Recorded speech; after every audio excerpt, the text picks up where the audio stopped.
everyone, and welcome to Classic Gaming Today, where we take a look at the gaming experiences of the past through the eyes of the present.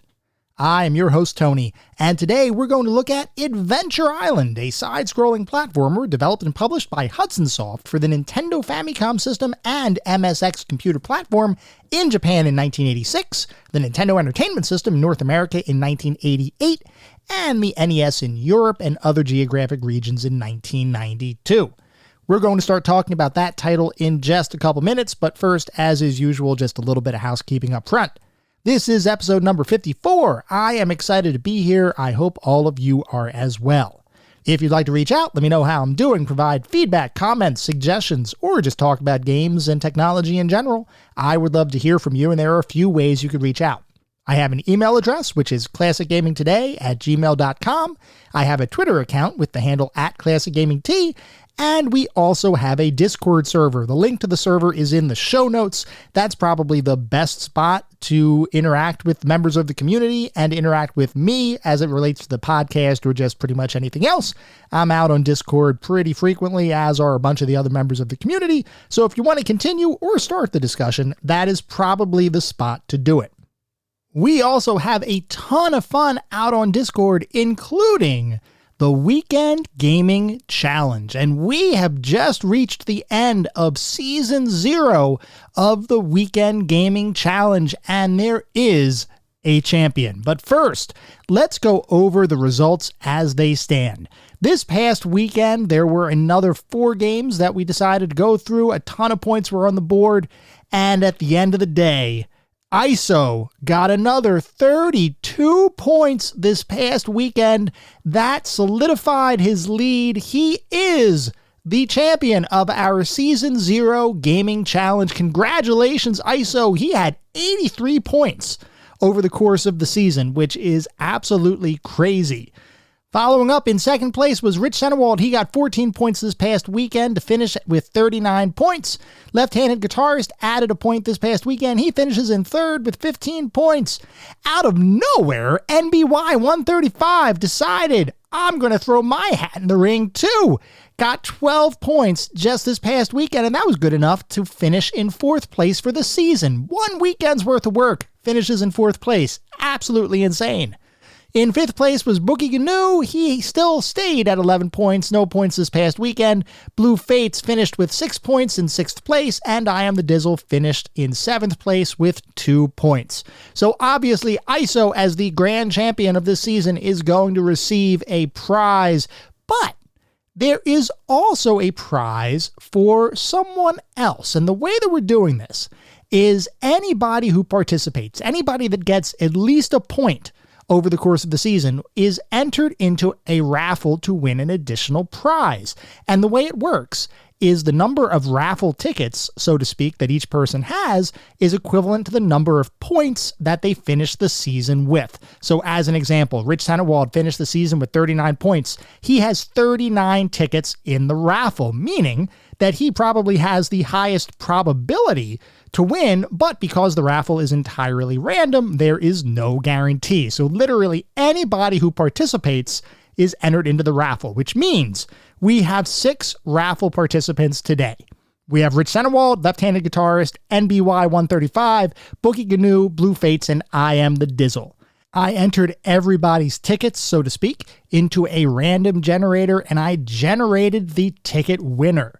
So, the winner of our first ever raffle for our first challenge season was Bookie Gnu. Bookie Gnu, congratulations. You won the raffle. You will also be receiving a prize, as will ISO. Thank you all for playing. Our next season of the challenge begins on October 13th. So we're taking a little bit of a break from the weekly challenge. There is also a monthly challenge, and this monthly challenge is a little bit different in that anybody can propose your own game and set of challenges up to 10 points. So go out to Discord if you're interested in getting involved with that, and then those will effectively be the challenges of the month, and anybody can participate and add points onto the next season. So go out there if that sounds interesting or fun, or if you want to participate in future seasons of our gaming challenge, Discord is the place to be. I should mention that we also have a Patreon. It's patreon.com/classicgamingtoday. There are a couple of perks that you get for signing up as a patron, including a Patreon exclusive podcast, which releases every other week. We have 5 episodes of that out so far. The 6th one will be coming out next week. So if anybody is interested, that's patreon.com/classicgamingtoday. And I also want to give a shout out to our current Pantheon patrons. They are ISO, Rich Senewald, and David Morton. Thank you guys for supporting the show, and thank you all for supporting the show, whether you contribute monetarily or you simply listen on a regular basis. I truly enjoy that you're here, and I hope you all have a great time as well. For anyone who may be new, welcome. I just want to give a brief overview of the anatomy of an episode, because, for the most part, all of our episodes follow a very similar format and structure. We will always start by talking about the history of the game in question, the historical context. Where does it sit within the overall context of video and computer gaming? And then we move into a pseudo-review kind of section. And I say pseudo-review because it's not like we assign a numerical ranking or give a star rating or anything like that. But we do look at every single game from several different perspectives. We look at the graphics. How does the game look? The sound and music. How does the game sound? The narrative and/or story, if the game has one. Playability and controls, and overall feel. What does it feel like to play the game today versus when it was released 20, 30, maybe even 40 plus years ago? We do all of that to reach a verdict as far as how well the game holds up today. And to do that, we assign each game to one of several categories. At the very top of our list is the Pantheon of Classic Gaming. If a game reaches the Pantheon, you know it is that darn good. You should still play it today. It is a certifiable classic. You owe it to yourself to play those titles. Just beyond the Pantheon are our golden oldies. These are still really good games. I still highly recommend you play them, especially if you have nostalgia for the game or you enjoy the genre in which the game exists. You are almost guaranteed to have a good time. They are not quite Pantheon level, but they are still really worthwhile experiences, and I still think you should play them even today. Beyond the golden oldies, we reach our mediocre mentions. This is where we start getting into the realm of games that I cannot recommend to the broad population. They've either aged a little bit, they might have had a couple of issues to begin with. You could still have a good time, especially if you enjoy the genre in which the game lives. By all means, go for it, but I cannot make a blanket recommendation to the general population. These are just a little bit below where I would feel comfortable making those recommendations. And then beyond the mediocre mentions, we reach the footnotes. These are the games that are best left in the annals of history. I have played them, so you don't have to. I cannot recommend anyone play these titles today. They have either aged incredibly poorly, or they may not have been all that great to begin with. With that out of the way, we're going to start talking about the game of the day. That is Adventure Island.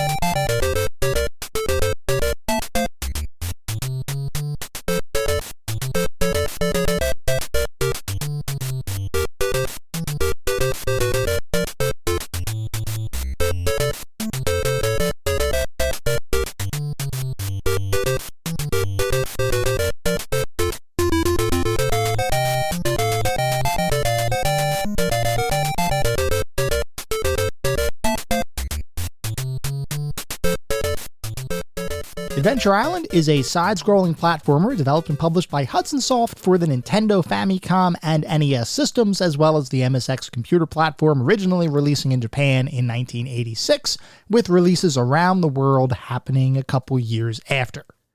Before we can talk about Adventure Island on Nintendo's 8-bit consoles, we have to talk about a different game entirely.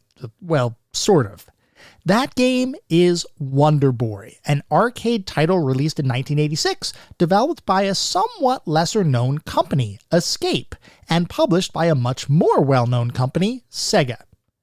Escape was a Tokyo-based game development studio founded in 1986 by Ryuichi Nishizawa and Michishito Ishizuka, two aspiring game developers who had, up to this point, never really had a successful game release.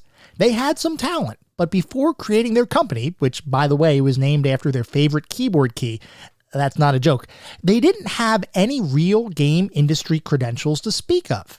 Regardless, they wasted little time in sitting down to begin working on their very first title, which they decided would be a side-scrolling platformer designed to compete with the newly released Super Mario Bros. Game Nintendo developed, which basically served to define what many people would want and expect from platforming titles from that point on. Now, I know that many people, myself included, consider the original Super Mario Bros. Title to be one of the best games of all time, and it was certainly the title that put the side-scrolling platformer genre on the map. But it most certainly wasn't the first side-scrolling platform title ever created. And in fact, even Mario's creator, Shigeru Miyamoto, indicated that games like 1984's Pac-Land, starring, you might guess, Pac-Man, served as an inspiration for the title. Escape, as they were sitting down to create their game, similarly took inspiration from Pac-Land as well as Super Mario Bros., in the hopes that they would be able to create something as memorable, despite this being their first attempt at creating a commercial game. As was fairly common in the 1980s video game industry, creating a title typically took a matter of months as opposed to the standard multi-year efforts that we see with today's games.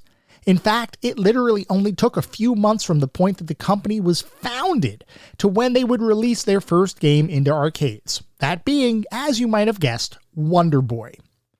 Wonder Boy was a side-scrolling platform title that was based on a relatively simple premise. You'd play as a caveman named Tom Tom, whose girlfriend was kidnapped by an evil demon, and your mission was to make your way across a variety of platforming stages, avoiding or killing enemies, jumping, and sometimes skateboarding, from platforms to clouds to island shores, leaping over boulders and other obstacles, all in the pursuit of defeating the various bosses peppered throughout the game in the hopes of eventually saving your girlfriend. Along the way, you gain access to a couple of different weapons, including a stone hammer, as you pushed progressively further into each level, moving quickly to avoid running out of time. Luckily, your time meter, which wasn't really a numeric countdown, but was instead a constantly depleting horizontal bar, could be replenished by eating various fruits that were placed throughout each level. Assuming your skills were up to the test, you'd make your way through the game, defeat various enemies and bosses, and finally save the day. Now, anyone who has ever played Adventure Island is probably a bit confused right now, because I literally just described the plot and gameplay framework of Adventure Island. But I wasn't talking about Adventure Island, I was talking about Wonder Boy. So you might be thinking, what gives? Well, I'll tell you what gives. When Wonder Boy was created, Escape brokered an interesting publishing deal with Sega. Under the terms of the deal, Escape would retain the full rights to the game itself, including all of the graphics, gameplay mechanics, levels, and pretty much everything else that makes up a video game. What they didn't retain the rights to, however, was the Wonder Boy title and the game's main character, Tom Tom. Instead, Sega would be granted full rights to both the name Wonder Boy and the Tom Tom character, while Escape remained the sole owner of Wonder Boy the game. I know that sounds a bit confusing, but effectively, what this means is that Escape could pretty much port or license the game on any system, even those who may be competitors to Sega. The only things they couldn't do was call any of those ports Wonder Boy, or use the Tom Tom caveman character in those games. Everything else, though, was fair game, and Escape would end up licensing the game to be ported to several different non-Sega consoles. For now, just keep that in the back of your minds, because we're going to shift gears a bit to begin discussing a different game company entirely, the prolific Japanese video game developer Hudson Soft. In the tradition of video game companies beginning their existence as something entirely different, Hudson Soft would be founded in 1973 by two brothers, Yuji and Hiroshi Kudo. When the company was founded, the Kudo brothers were passionate about one thing above all others. They wanted to create the best, most well-regarded coffee shop in the Midtown Tower skyscraper in Tokyo, Japan. Yes, you heard that correctly. Hudson Soft, the creator of Bomberman, the company that helped NEC create and launch the PC Engine, or TurboGrafx 16, depending on where you live, in its original incarnation, that company was intended to be a coffee shop. The Kudo brothers were well on their way to opening up their caffeine-fueled dream when they hit a bit of a stumbling block. As they were putting the finishing touches on their grand opening, they became aware of the fact that inside the same building they were located in, there was already a different coffee shop that effectively had the market cornered. The Kudo brothers were well educated, but they didn't have a ton of experience in business management, so they didn't sit down to begin strategizing how to put the other coffee shop out of business or how to provide different offerings to help attract customers to their shop. Instead, the Kudo brothers decided to change their shop's purpose entirely. What started out as a coffee venture would morph into an amateur radio shop when it finally opened its doors as CQ Hudson in May of 1973. Running CQ Hudson was challenging for a number of reasons, most prominently because, like we mentioned, the Kudo brothers had no background or education in actually managing and running a business.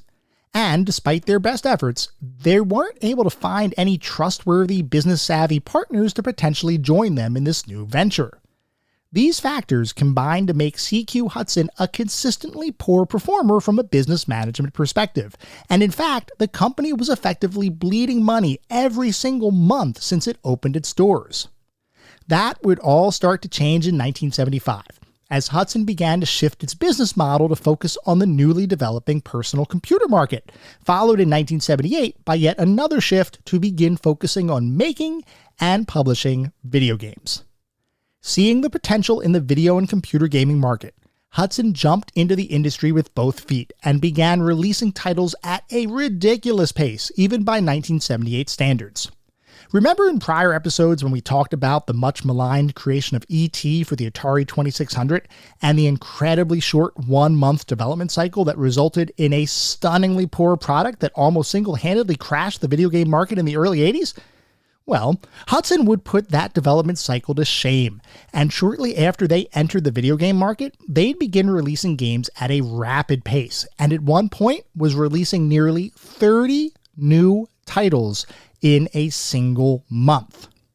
Now, in all fairness, as a game publisher as well as a development company, that meant that they actually had agreements with external partners who were developing a number of these titles. So it's not like they literally had one person cranking out the equivalent of a game each day. But at the same time, considering the pace of game releases in the late 70s, a release pace of 30 games in a month was still absolutely ridiculous. As you might imagine, none of those rapidly developed and released games would gain Hudson any degree of fame or fortune, and in fact, I was barely able to find any references to any specific Hudson Soft titles of the late 70s. Their focus on quantity over quality definitely showed, and I would be curious if anyone has any particular memories of any of these very early Hudson releases.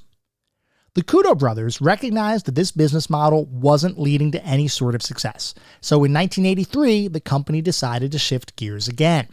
It reduced the number of releases dramatically, and decided instead to focus on creating and publishing worthwhile experiences as opposed to what amounted to throwaway titles. This shift would prove to be the exact thing that Hudson would need to begin becoming a successful company, as shortly after this change in focus, they landed a deal to port the popular computer title Lode Runner to the Nintendo Famicom system in 1984, and in the process, they became the first third-party software developer for the Nintendo Famicom. If you're thinking that sounds like a big deal, well, you would be right, but to understand why, we have to dive a bit deeper into history to talk about the world of software development agreements amongst gaming companies. When video game consoles were first coming into prominence in the 1970s and early 1980s, the concept of creating a game for a console was pretty much a single-party affair, with that party being the maker of the console. As an example, let's look at the Atari Video Computer System, or VCS, and how they handled releasing titles for their system. In short, up until 1979, any game you would play on the Atari VCS was a game created by Atari itself, and that direct control over game development and releases meant that when you were buying an Atari game, you pretty much knew you were guaranteed a certain level of quality. That doesn't mean that every single game Atari released was quote-unquote good, but none of them were designed as throwaway efforts. there was care and attention placed on every Atari release. That would all change in 1980, when the concept of third-party development and publishing came into existence, which was interestingly spearheaded by a relatively new company at the time named Activision. You might have heard of them. Anyway, after 1980, any number of companies could release titles for the Atari system, and in fact, this rapid increase in developers and publishers led to a huge number of titles beginning to flood the Atari game market. And with that flood of new games came a severe degradation in quality, because literally anyone could begin releasing games for the system. The number of completely worthless, shovelware kinds of experiences just exploded, which even more so than the ill-fated E.T., contributed to a complete lack of consumer confidence in the video game market and eventually led to the video game crash of 1983. Nintendo rose out of the ashes of that crash like a phoenix ready to do battle, and they were determined to not repeat Atari's sins when they released their Famicom 8-bit system, which actually ended up coming out right in the midst of the 1983 video game market crash. Nintendo early on followed a similar approach as Atari, choosing to release games for their new system that came directly from their own internal developers, which led to each video game released on the system maintaining a degree of quality standards that other companies like Atari simply could not match. But Nintendo was also realistic. They knew that if they wanted to continue to expand their video game market foothold, they'd have to begin partnering with other developers and publishers.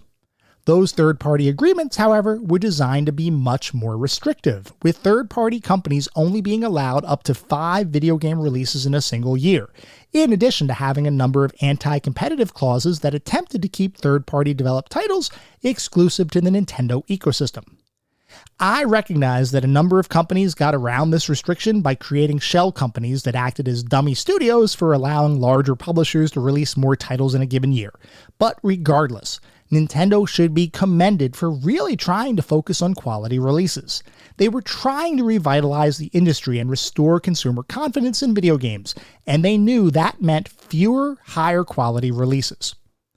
I mention all of this because, with Hudson being the first third-party developer for the Nintendo Famicom system, there was a lot of pressure to deliver high-quality gaming experiences. And considering that for years Hudson had operated under the premise of quantity over quality, there was an even greater risk of the venture being unsuccessful.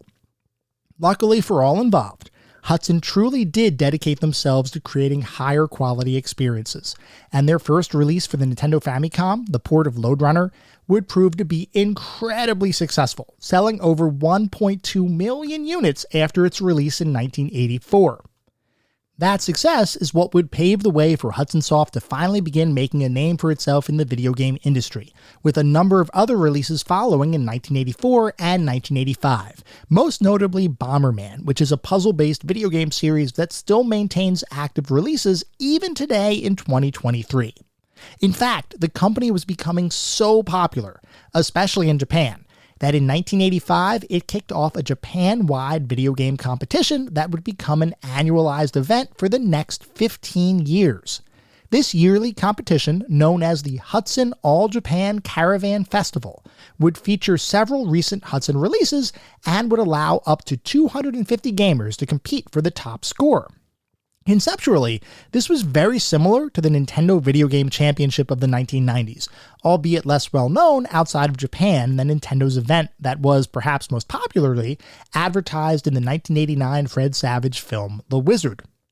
Anyway, these Hudson Caravan Festivals would prove to be fairly popular amongst the Japanese gaming public, and would for the first time introduce many people to a Hudson employee that joined the company in the early 80s. That person was Toshiyuki Takahashi, otherwise known in gaming circles as Takahashi Meijin, which translates as Master Takahashi. Takahashi began his post-educational career as a supermarket attendant, though he always had an interest in computers.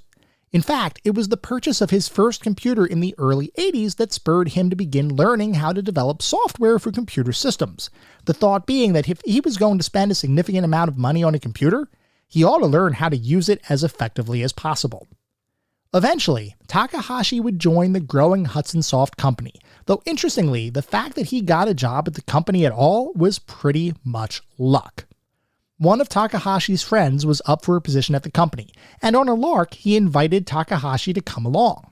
Once in the building, Takahashi's personality was infectious, and even though his friend was interviewing for a job, it would be Takahashi who would be recruited to join Hudson Soft, not because of his software skills, but simply because the company liked his energy. So, when Takahashi joined the company, he was assigned a role in sales and marketing, which the company thought would be a great fit for his overall personality. He ended up doing exceedingly well in his role, and it wouldn't take long before he'd be given opportunities to be more in the public spotlight, starting first with the publication of a Hudson game-focused tips and tricks section in a Japanese comic book, followed by public appearances to demonstrate various games, and in the process, his own gaming skill. It was that skill in gaming that would lead Takahashi to be recruited to effectively be the face of the company, as well as the MC of the Hudson Caravan Festivals, where he could display his gaming prowess to others while at the same time encouraging competitors to strive for their own high scores. While Takahashi would be a highly skilled gamer, in general it was one specific skill that really propelled him to superstardom, or at least as close to superstardom as a gamer could hope to achieve in the mid-80s. You see, Takahashi had the unique ability to be able to tap a controller button faster than anyone else in the world. Literally, he holds the record for being the fastest button tapper, even today, worldwide. Holding a normal Famicom controller, Takahashi was able to press a single controller button 16 times in a single second. If that doesn't sound impressive to you, go grab a controller right now and see how fast you can press a button on your favorite controller. Or better yet, look up the YouTube video showing Takahashi's insane button pressing speed. It's kind of a very niche skill, but it's an impressive skill nonetheless. The Japanese gaming world loved Takahashi, and he became so popular that he even had his own television show in the mid-80s, in addition to the marketing and video game caravan work he was already doing. When I say Takahashi was the face of Hudson Soft, I mean it. He was quite possibly the most famous gamer in the world around this time, and the fact that he worked at Hudson Soft immediately lent it an air of legitimacy, not to mention the quality titles that the company was now churning out after it decided to focus its efforts on producing well-designed releases. As 1986 came around, Hudson was beginning to plan out its release slate for the year, and around that time, they became aware of a recently released arcade title called Wonder Boy, which, like we mentioned earlier, was developed by a company named Escape and published by Sega. When Hudson saw the title, they knew that it had a lot of potential beyond its arcade heritage, and they began discussions with Escape to license the title for an eventual release on the Nintendo Famicom system. There was just one problem. Like we talked about, the framework for the Wonder Boy game was owned by Escape, and was available to license to anyone for potential ports.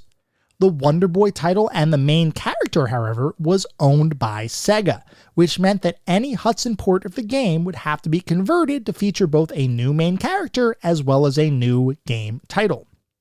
Hudson didn't have any issue with this. They simply wanted the game, and it didn't take long before they came up with a brand new title for their forthcoming game. That title, of course, was Adventure Island. Coming up with a different main character for the game, however, would prove to be a different story, and Hudson had a few different options they could go with. But at the end of the day, creating a new character is a pretty risky endeavor, because there is no guarantee that the game-playing public is going to embrace that character. For every memorable mascot like Mario or Sonic, you have at least 20 Glovers. And by the way, bonus points to anyone who remembers that one. Anyway, Hudson began thinking about what, if any, recognizable character they'd be able to leverage, in the hopes of broadening the initial appeal of the game. One day, the team had an epiphany. What if, rather than base the game's main character off of a pre-existing or new video game mascot, the team instead took a real-life person, someone with a larger-than-life personality, and created a caricature of that person, making him the character of the game. And within Hudson Soft, who better to star in this brand new video game venture than the face of the company, Toshiyuki Takahashi, otherwise known as Takahashi Meijin, the master game player, the television star, the video game competition MC, and world record button masher. It seemed like a match made in heaven, and shortly after a couple of brainstorming sessions, the decision was final. Hudson's Adventure Island would star Takahashi Meijin, much to the delight of Japanese gamers across the country. In fact, in Japan, the name of the game itself translated roughly as Master Takahashi's Adventure Island, a testament to the popularity of the man behind the character. What could have been an issue, having to come up with a new main character for an already established game, was turned into a featured selling point. It was actually pretty ingenious by the Hudson team to come up with that solution. Now, while Japanese gamers knew who Master Takahashi was, name recognition in North America and other geographic areas wasn't quite as pervasive. So, in North America, Master Takahashi simply became Master Higgins, while in the UK, the same character was renamed Master Wiggins, which, by the way, is one of the most UK-ish names I have heard in quite some time. So, with the character in place and the name of the game solidified, it was now time to make the actual game. And here, the team effectively copied Wonder Boy in nearly every possible way. Sure, the graphics would need to be changed to accommodate the Nintendo Famicom's more limited graphics power in comparison to arcades of the time. The music and overall soundtrack would be reworked, and some power-ups and rewards for completing levels would change a bit between the arcade and home iterations. But for all intents and purposes, Adventure Island was Wonder Boy, albeit with a different character and title. In this way, it was a true port of the arcade experience, albeit tailored a bit to fit the console that the game was being created for. After getting all of the details ironed out, Adventure Island would release on the Nintendo Famicom system in 1986 and would, upon its release, receive generally favorable reviews by game critics in various publications. Many critics praised the game's overall design and difficulty, stating that unlike many other titles whose difficulty came from poor controls or haphazard mechanics, Adventure Island was in fact designed incredibly well, with its difficulty being driven by a need to learn the game as opposed to arbitrary and random difficulty spikes. We're going to talk about my own opinion on the game's difficulty in a little bit, but suffice it to say, Adventure Island does have a bit of a reputation for being a pretty challenging experience. Regardless of that reputation, with the mostly favorable response of gamers and critics alike, it didn't take long before Hudson would begin working on a series of sequels for the game, with the fourth and final game in the series releasing as a Japanese exclusive title in 1994, which, by the way, holds the distinction of being the last game released for the Nintendo Famicom system in Japan. In all instances, the three sequels to Adventure Island all followed a similar structure as the original game, albeit with various added features as the game series continued to mature. The Wonder Boy series, by contrast, would continue to expand completely independently of those Adventure Island games, with each Wonder Boy game beginning to incorporate more role-playing game elements into their framework, which is quite the deviation from the original Wonder Boy platform experience. In fact, the Adventure Island sequels all look and feel more like the original Wonder Boy than any of Wonder Boy's true direct lineage sequels.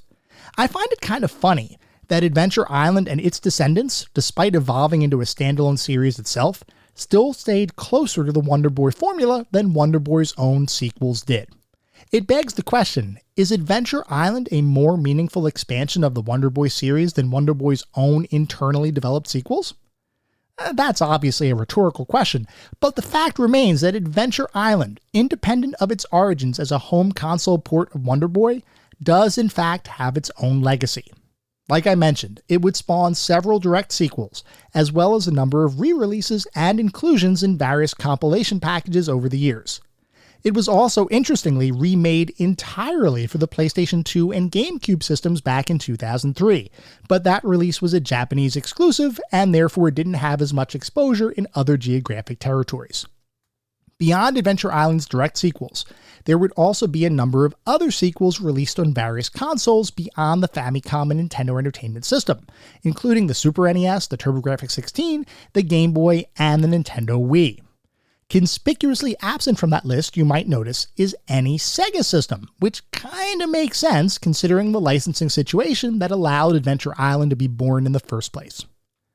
Hudson Soft, as a company, would continue to release games for a multitude of systems over the years, most prominently Nintendo-based consoles, as well as having a hand in the creation of the TurboGrafx-16 alongside electronics company NEC.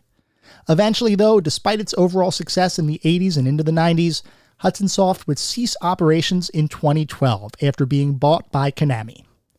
As for Master Takahashi, he would continue to maintain an executive role at Hudson Soft until 2011, at which point he announced his retirement from the company, though he would later go on to continue working on games across the industry, and just this past May, he would be involved in releasing a shoot-'em-up title for the Nintendo Switch entitled Star Gagnant. Most interestingly for me are two modes included in the title: Caravan Mode and Rapid Fire Mode, two game types that harken back to Takahashi's heritage as both the MC of Hudson's Caravan game competition as well as his own world record button pressing prowess. While Adventure Island might not be quite as famous as other platform titles, that in no way diminishes its significance in gaming history. What started out as a simple port from the arcade into the home would spawn an entire series of games, and would itself propel Hudson Soft into the spotlight for years to come. Was it the most well-regarded platform title of all time? No, it wasn't. But I would venture a guess that anyone who played the game absolutely remembers the title. And even today, I know I personally still remember the various game scenes, levels, and music nearly as well as I did when I first played the game almost 35 years ago. If that's not the mark of a worthwhile, memorable experience, I don't know what is.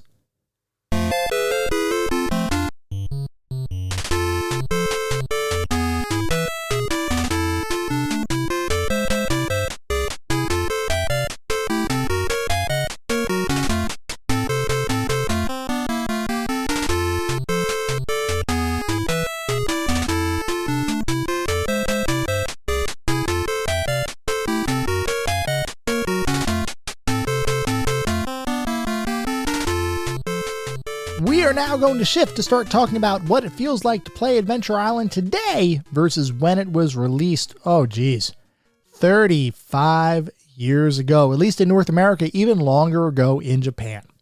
So at a glance, you might think that Adventure Island is simply one of the many platforming titles that were released after Super Mario Bros. Left its mark on the genre. But the fact is, Adventure Island is both a traditional platforming experience and also a unique platforming experience. So let's talk about the game. First though, as I mentioned earlier, Adventure Island is not a completely original experience, but it's instead based on the arcade game Wonder Boy. And by based on, I mean it's pretty much the same game with a different character, meaning the mechanics, levels, and enemy types are pretty much identical between the two games. I did personally play a little bit of Wonder Boy in preparation for this episode, so I can say with absolute certainty and conviction that Wonder Boy's levels and Adventure Island's levels are effectively the same thing. There are some differences with the graphics, and especially because the different hardware between the arcade and the Famicom system, you just couldn't have that arcade experience on an 8-bit console at the time. So the graphics are different, the sound and music is different, but otherwise the mechanics, the levels, the items, just the way you play the game, they are basically the same game. Anyway, in Adventure Island, your goal is simple.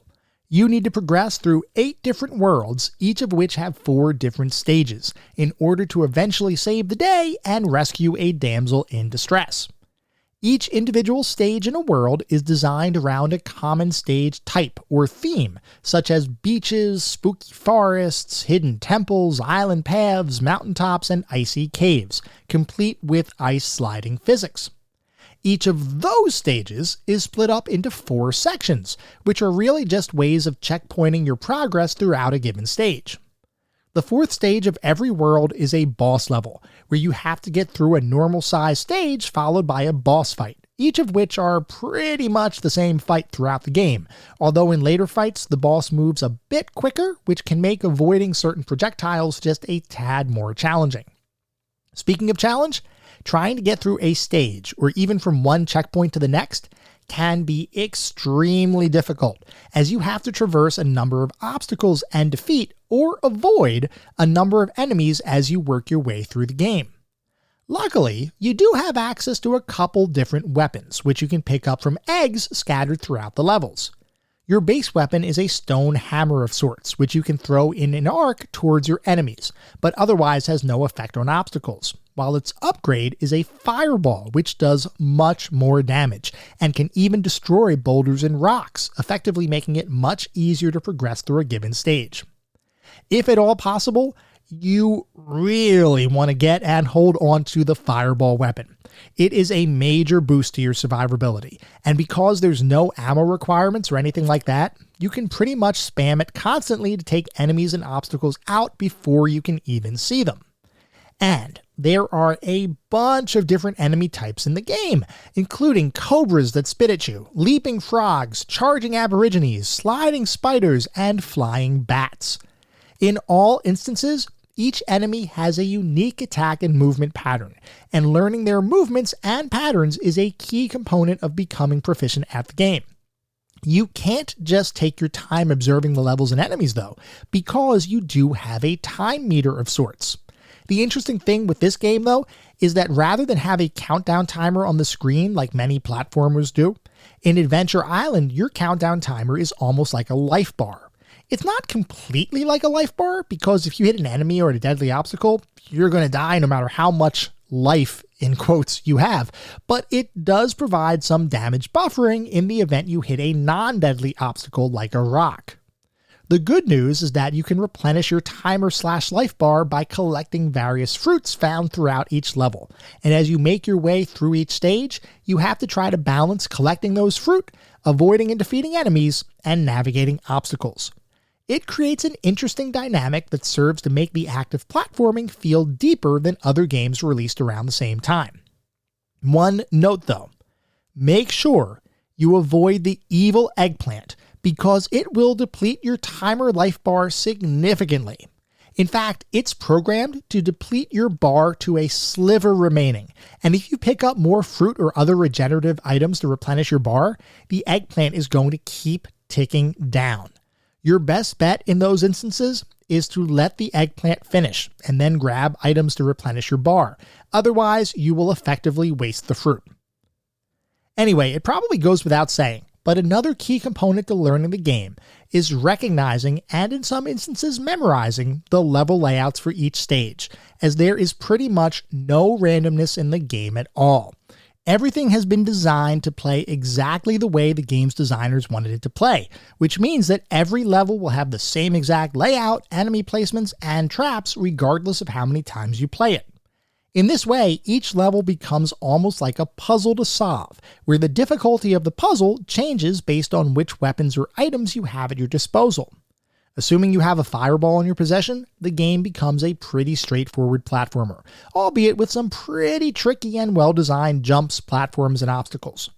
Try to make your way through a level without a weapon though, and it becomes an entirely different experience. It is much more challenging. But in that challenge is where the beauty of Adventure Island shines through. Many games around the mid-80s, when they were created, were balanced for only one type of playstyle, which is usually predefined by the game's developers. In the case of Adventure Island, you might assume that the game was balanced around your character having access to a weapon at all times, because for the most part, the game provides ample opportunities to grab a stone axe at a minimum in almost every level. But there may also be situations you get into where you don't have a weapon, and in many games, that would mean instant death until you can regain a weapon of some kind. In Adventure Island, though, all losing your weapon means is that you have a different kind of puzzle to solve. Rather than making your way through a level and defeating enemies while avoiding obstacles, you now have to figure out how to use each level's unique layout to your advantage as you avoid enemies entirely, because in this game, one hit from an enemy kills you, forcing you to restart from the last stage checkpoint that you happen to reach. So let me paint you a picture. You enter a stage, and you have a fireball equipped, which is awesome because it's super powerful. Oh, and by the way, as you move from stage to stage, you keep whatever weapon you ended the prior stage with.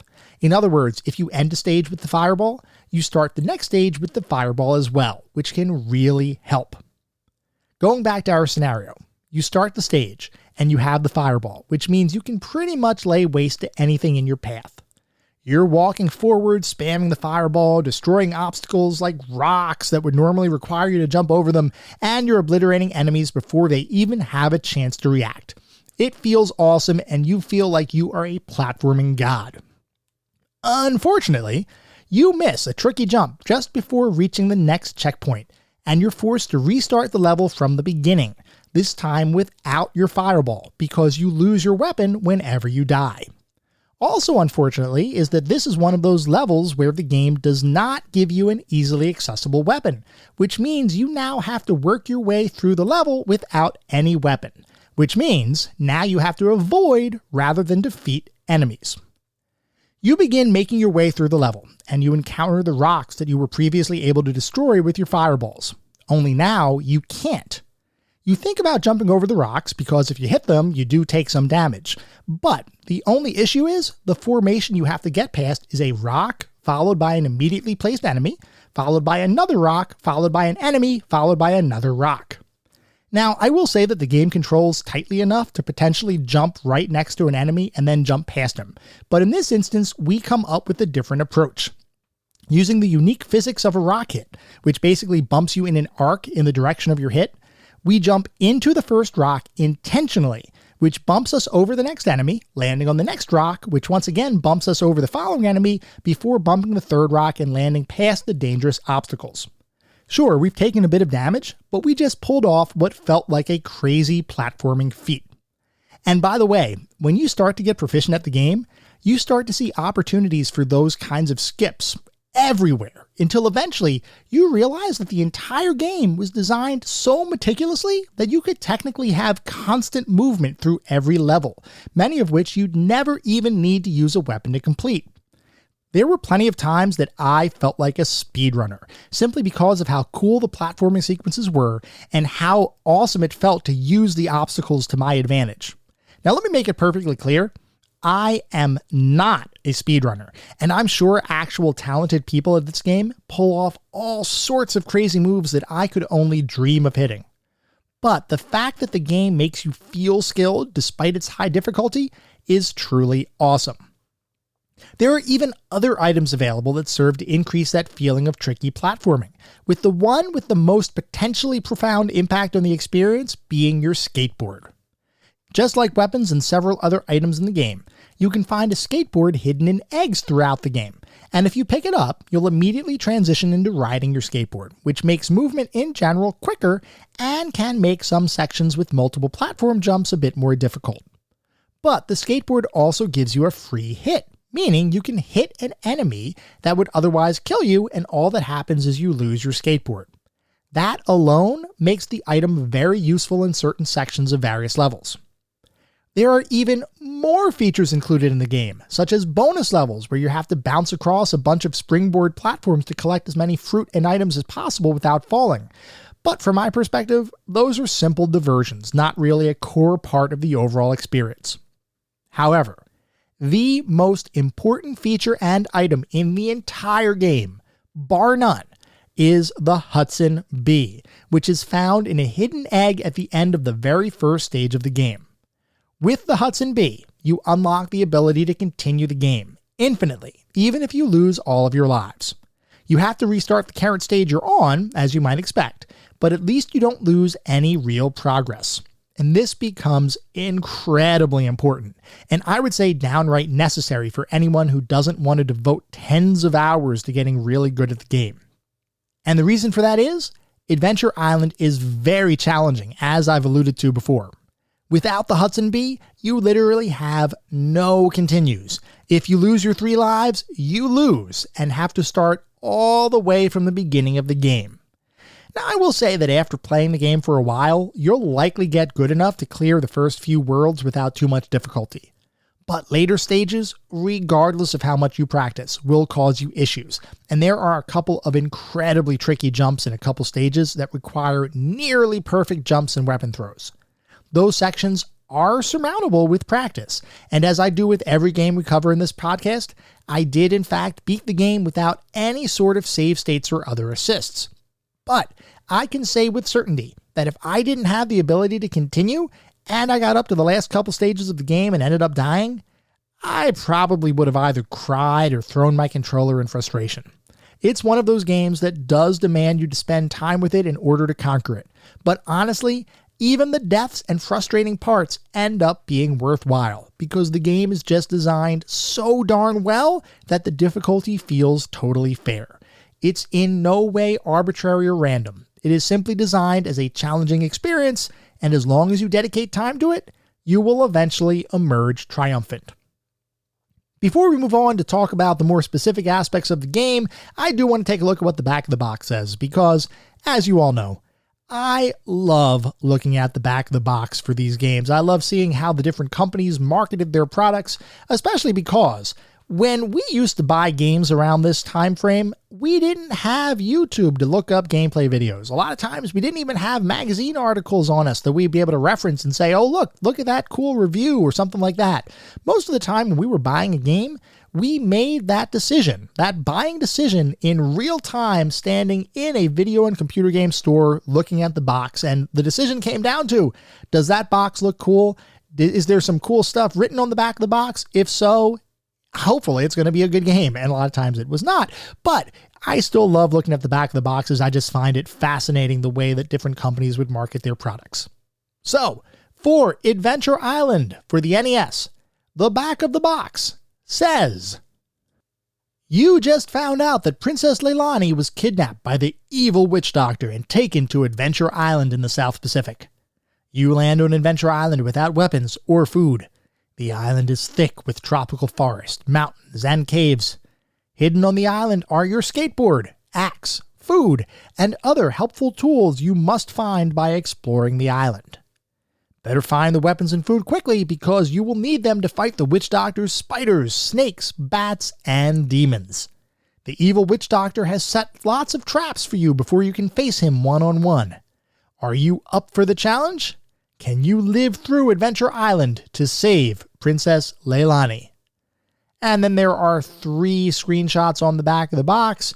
I've got to say, if I saw this, and I did in fact see this when I was younger because I own an original copy of Adventure Island, I would have thought, okay, that sounds pretty cool. I mean, the screenshots look nice. Looking at it nowadays, it kind of is fairly primitive, or maybe I'll say childish in some ways, the way it's described and the way they did the box art. But I mean, this was the 80s and the video game industry was still relatively new, or at least with the NES in North America, it was still relatively new. So they were just trying to market whatever they could. And a lot of the marketing was designed for kids, even though Adventure Island would probably have made many kids, myself included, cry. Anyway, moving on to talk about the more specific aspects of the game, we are going to start by talking about the graphics. In comparison to Wonder Boy, you can definitely see where Adventure Island needed to be simplified to run on Nintendo's 8-bit hardware. So this is one area where the arcade origins of the game differ from the home version of the experience. That being said, if I look at Adventure Island as a distinct 8-bit experience, I have to say that the game looks really good. The colors are simple and bright, and each stage type is distinct from each other. If the game tells you you're in an icy cave, you see very clearly that you're in an icy cave, as the graphics represent each environment perfectly. Character design is similarly top-notch, with a large variety of enemies, all of which look distinct and feature well-designed sprites and animations. I also really enjoyed the size of the final bosses of each of the individual 4-stage worlds that you progress through. They were very large sprites, which almost didn't feel like an NES game, which was kind of awesome. I pretty much have no complaints about Adventure Island's visual presentation. It is simply a good-looking 8-bit title. Moving on to the sound and music, this is an area of the game where I believe Adventure Island far surpasses its arcade counterpart, as Adventure Island features a variety of music that ranges from bouncy island beats to dangerous sounding tracks, and even a spooky tango sort of song that accompanies the boss stages of each world. This music is so good. Seriously, the music is one aspect of the game that has stuck with me over the years, and for good reason. The game sounds remarkable. If I compare that variety of music to Wonder Boy, in my personal opinion, Adventure Island wins by a landslide. It's not that Wonder Boy's soundtrack is bad, it just sounds less developed, which is a bit surprising given it was an arcade title and as a result had access to much higher powered hardware than 8-bit home consoles.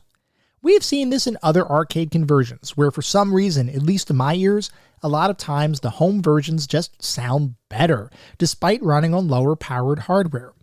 I don't know if others have similar observations, but it's happened enough times to me that it definitely warrants a mention. Sound effects, meanwhile, all sound great and feel perfectly integrated into the action on the screen. No complaints from me about any aspect of the sound in the game. Moving on to the narrative and story, you play as Master Higgins, if you're in the United States, Master Wiggins in the UK, or perhaps most famously Takahashi Meijin if in Japan. And your goal, regardless of who you're playing as, is to save Princess Tina from the evil witch doctor that captured her, or Princess Leilani as we saw on the box art. They changed these names all around. I don't know what the heck's going on there. Anyway, as you make your way throughout the game, you have to traverse multiple levels, dispatch multiple minions of the witch doctor, and eventually save the princess from certain doom. So look, the narrative isn't going to win any awards for depth, but as I've stated in various prior episodes, you do not need a deep narrative in a platforming title. In fact, you pretty much don't need any narrative in a platformer, though I always appreciate it when developers include some form of story to provide a reason why you're doing what you're doing. Adventure Island has a very loose, high-level narrative framework for your overall adventure, and that is just fine from my standpoint. I wouldn't have really wanted or expected anything more. Moving on to the playability and controls, the game is very simple to control, reminiscent of other platformers released around the mid-80s. You move side to side using your directional pad, and you have two separate buttons for inputs, one for jumping and one for throwing your weapon. And that literally is the extent of the control scheme for the game, which I've got to say works absolutely flawlessly. This game has some of the tightest controls I've experienced in an 8-bit platformer, and I always felt in control of my character, which meant that every time I died, and trust me, there were a lot of deaths, the failure was mine alone. This is a prime example of a game where the controls enhance the experience of playing, or perhaps a better way to put it is the controls allow you to play the game without any sort of friction. I'm sure we've all played games where you're literally battling the controls to bend the game to your will. Well, with Adventure Island, you don't need to do that. The game simply controls beautifully. As far as playability is concerned, I honestly have no critiques. The game remains 100% playable and enjoyable to this very day, though I do have to mention, once again, that Adventure Island is not an easy game, and you will die plenty of times as you learn the levels, enemies, and pitfalls. But like we talked about, all of this difficulty is completely fair, with no randomness or arbitrary difficulty spikes. The game as a whole is designed impeccably well, and from my perspective, Adventure Island is on the short list of best platforming titles for the NES.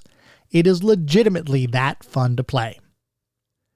So overall, how did it feel to play the game? It just felt amazing, even almost 40 years after its original release.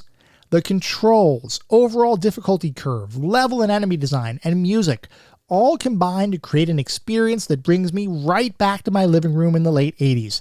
And it's a testament to the quality of the game that regardless of whether I look at the game through nostalgia goggles or if I look at it through the harsher lens of the modern day, Adventure Island remains an awesome experience. I always knew that the game was a quality title, as I've played it multiple times over the years, though I honestly never sat down to experience it fully until I was preparing for this podcast episode.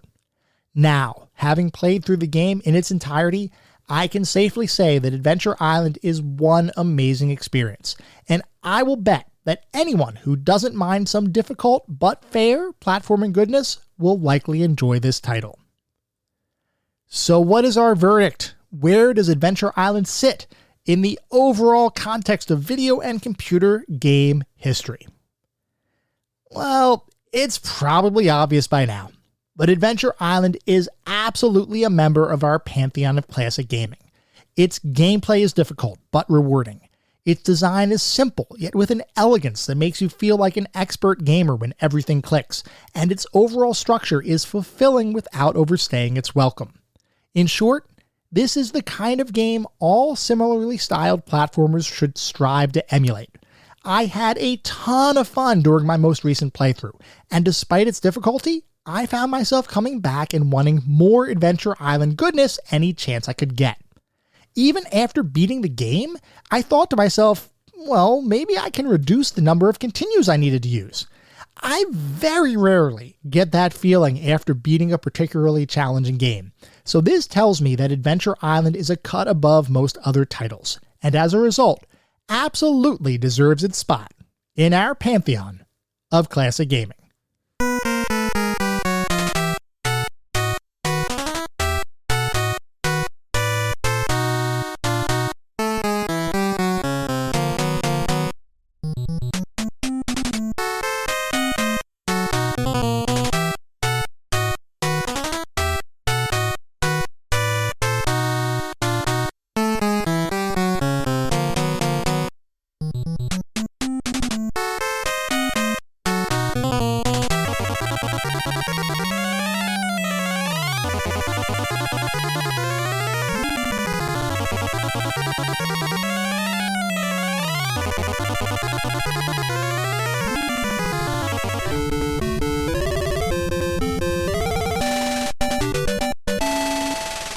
That was our episode on Adventure Island. I hope you all enjoyed listening to it as much as I enjoyed creating it.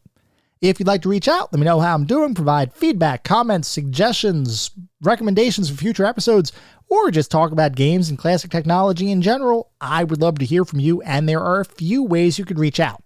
I have an email address, which is classicgamingtoday@gmail.com. I have a Twitter account with the handle @classicgamingt, and we also have a Discord server. The link is in the show notes. Discord is probably the best way to connect with anybody from this podcast, myself included, as well as the rest of the community. It's a very active server. We have a lot of fun out there. We do games of the month. We talk about future episode roadmaps and all that good stuff. I just talk about a bunch of classic games. It's a lot of fun. I highly encourage, if you want to get some more information or you want to really join the discussion, Discord is the place to be. I should also mention that we do have a Patreon. It is patreon.com/classicgamingtoday. So if you want to get even more Classic Gaming Today goodness, patreon.com/classicgamingtoday is where it's at. Before we sign off for the week, I do want to mention that our next episode is going to be focused on the point-and-click adventure game Indiana Jones and the Fate of Atlantis. So feel free to write in if you have any particularly fond or not so fond memories of that experience. At the same time, I recognize you're likely listening to this podcast on any number of podcast services, and it would be great if you wouldn't mind to leave a review. This is not about bolstering star counts. It's not about trying to harvest a bunch of 5-star reviews, though if that happens, awesome, that means we're doing something right. No, what this is really all about is trying to get the feedback needed to make sure that this is the best possible podcast that I can create. The only way to do that is to get feedback from you, the community, to make sure that I am delivering the content that you all want to listen to. We get new listeners every single day, which is awesome. I want to make sure that we continue to deliver the content that you all enjoy to listen to, and I really just want to make sure that this can be, and I continue to focus on making this the best possible podcast I can. We'll be back in around a week with our next episode focused on Indiana Jones and the Fate of Atlantis. Until then, remember, sometimes the games of the past are just as good, if not better, than the games of today. Goodbye, everyone.